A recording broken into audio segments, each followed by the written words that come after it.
Aloha hui. Welcome back to Connect the Dots with Jeni. Today we are talking about the Diddy versus Ashley Parham, including Maui Police Chief John Pelletier docket.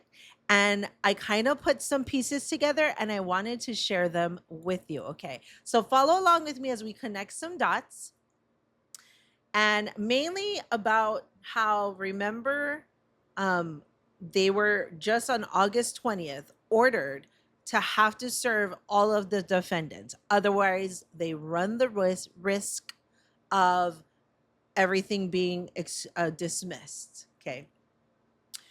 That had to be done by September 18th, which was yesterday. As of today, nothing has been filed, nothing has been served. There's nothing in the docket. Okay, the last thing in the docket is Judge Rita F. Lynn granting the redacted version of this exhibit. This exhibit, right, is evidence.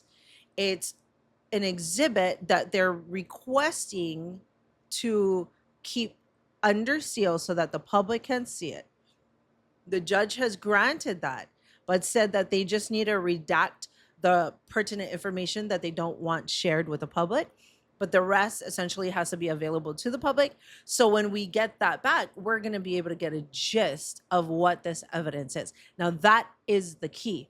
What is this evidence that they're trying to supply? And I believe that is what they're waiting to supply before they will actually serve the defendants. Okay, so I looked back. I know this docket inside and out. And I remember today, I was like, wait a minute. They had this same order from Judge Rita F. Lynn in the past, where they were told they were past their 90 days and they had to serve the defendants. Otherwise, this case could be dropped and all of the defendants could be dismissed. So I went back and I looked at it, and that was on January 14th, 2025, 9 months ago. About 9 months ago, Judge Rita F. Lynn ordered, it's an order, that they had to serve them. And now we're still in September. So my point of telling you that is don't lose hope, don't lose faith. Like I said yesterday, this case is going to be long. This case is going to be drawn out. It just is what it is. It's a civil lawsuit. Strap in. Okay. It's going to be a long ride, but I think it's going to be a really interesting one. Okay. So make sure you stay here for it. So, blah, blah, blah. She orders that on February 6th, Ariel Mitchell files for an extension on the time, and Judge Rita F. Lynn then grants it. Okay. And I forget when it gets extended to.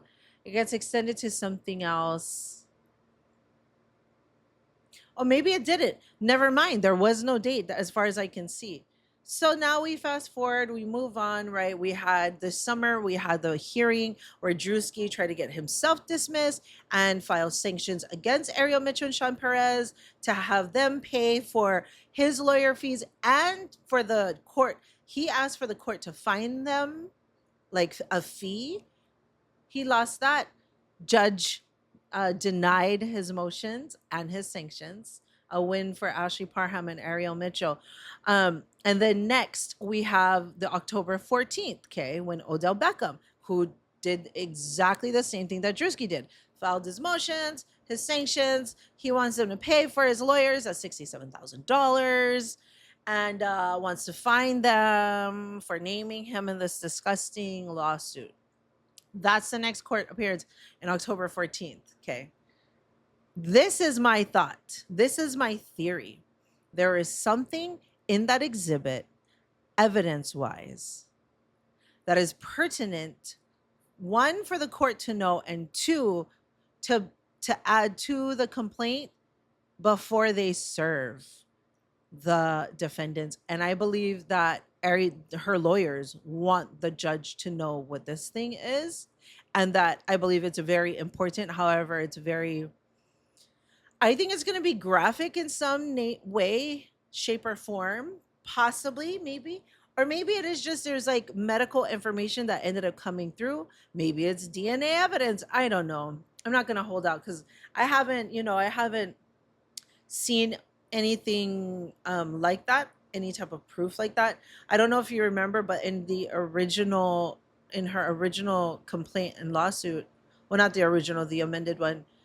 She says, Ariel Mitchell says that when she went to the police station to retrieve the underwear that the Walnut Creek took from Ashley Parham, they refused to give it to Ariel Mitchell without a subpoena, which to me I think is kind of odd if the person is requesting to have it back and the police department refused to open an investigation into it. So what's the problem of giving the underwear back to the rightful owner or to the victim? That's a little bit sketchy to me. You know what I'm saying? Anyways, so I believe that whatever this exhibit is that they filed plays a role and needs to be included when they actually do go ahead and serve the defendants. Okay, so that just like dawned on me today. I was like, oh, because the reason why I thought that is because she basically did the same thing before when they had said that she needs to file them and she asked for the extension in time, and we're like, why is it taking so long to serve them, and they thought they had all the evidence, and then finally months later, I want to say it was either June or June, Ariel Mitchell submitted, right, her declaration, her sworn testimony that the reason why, sorry, I had a brain fart. The reason why John Pelletier was named in this is because Ariel Mitchell ID'd him out of a photo lineup. The reason why Drewski was named in this is because he was ID'd in a photo lineup. That's where we found out the evidence, the validity behind Ashley Parham's lawsuit. Okay. So I believe the same thing is happening here. And the thing I've noticed from the very beginning is this is an ongoing investigation that Ariel Mitchell and her team is doing. They're actively investigating every aspect of this lawsuit so that they can gather as much evidence as possible. And so I believe there's pertinent information that they want under seal. They don't want all of it known, but she wants the judge to know about it. And they want it to be a part of the paperwork that also gets served. Okay. As I'm following everything in this docket, it's in alignment of things that has happened in the past. And it kind of excites me is that it's kind of big news that ends up coming out. Like, it was big news when we found out that the reason why John Pelletier is named is because Ashley Parham ID'd him out of a photo lineup. That's pretty damning. You know what I'm saying? And everybody wondered and wanted to know why John Pelletier, how John Pelletier, and then we found out why. Because it was Ariel Mitchell's declaration. She wrote in there that John and Jane Doe told her and gave them photos. And so she separately, they never met. Ashley Parham and John and Jane Doe, they're not working together. Ariel Mitchell's in the middle. Ariel Mitchell went and met with Ashley Parham, personally sat with her, and the only person, she was given 2 photographs of officers, but the only one that Ashley Parham ID'd is, I'm sorry, I just got a text that threw me off. The only person that she ID'd was John Pelletier. And she said the reason why she ID'd him is because he was the one that came to the door. That's why she remembered his face. He's the one that talked to her. Okay. So I believe all of this is all playing out exactly as it should be, all in due time. Some other little points I did want to kind of point out. One was the Jaguar right. Let me see, she filed her motion on September 2nd. On September 2nd, she asked to be dismissed because she was in prison. I don't know if I talked to you guys about that before. She says she was in prison from January to April of 2023, so there's no way she's a part of it. However, the evidence that she provided, none of it said that she was incarcerated. There's a signature of a woman on like March 28th, but it shows that she was arrested on January, and then it shows that like in February there was a request for bail, but then there's nothing else. So I personally think it's not difficult to prove that you were in prison. So just submit that, and then boom, your name will be cleared.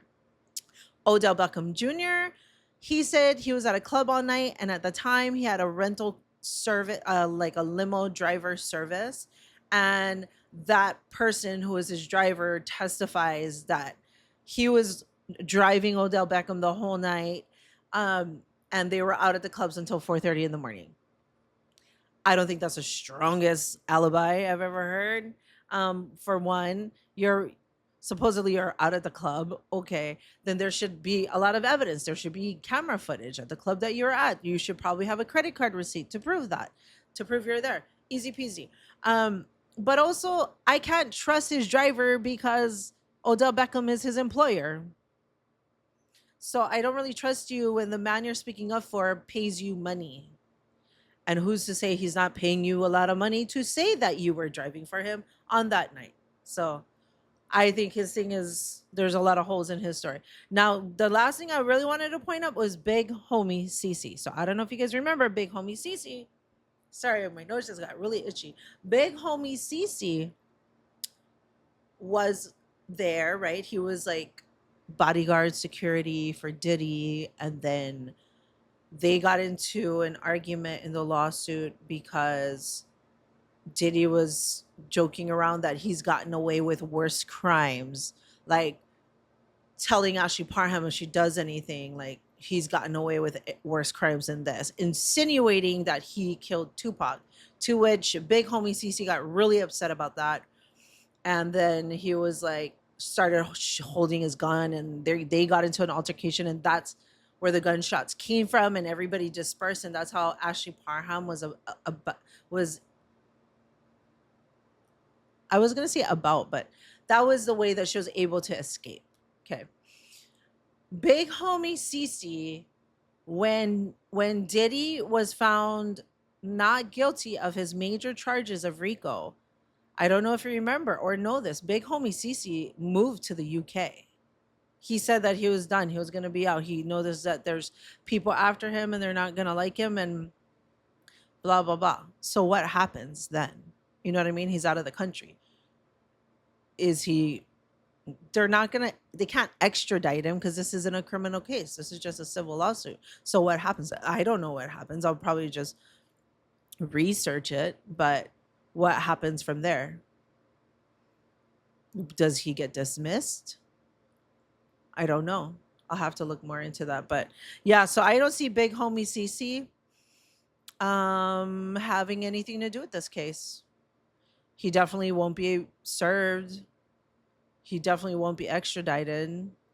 He he can't be, So, anyways, thank you so much for watching. Thank you so much for following along. If you guys like these types of updates, I do a lot of content surrounding Maui, corruption in Maui, corruption in Hawaii, and I do it daily on my Instagram page. It's at Connect the Dots with Jeni.